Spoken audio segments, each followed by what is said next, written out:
Hi, welcome to this week's video.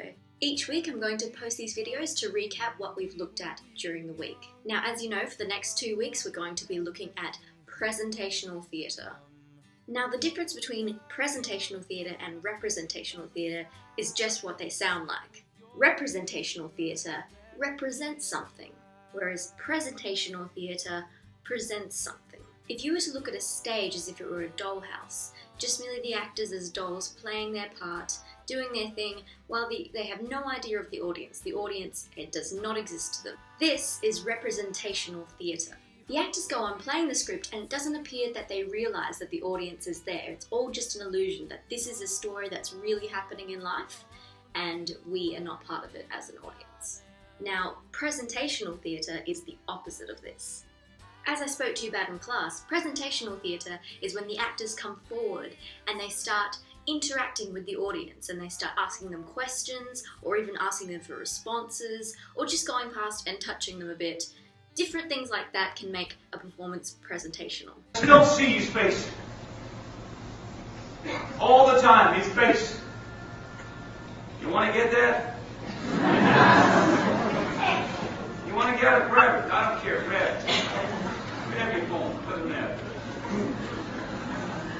Now, a good example of this would be from a film that I really love called Ferris Bueller's Day Off. It's a very famous film. You guys have probably heard of it before in maybe one of my media classes or elsewhere. Now, at various points during this film, Ferris looks directly at the camera and says, "How could I possibly be expected to handle school on a day like this?" He addresses the camera, he addresses the audience. Therefore, this film is seen as presentational. Ferris breaks down the fourth wall and responds to the audience, therefore making his presentation and making the actor's performance presentational.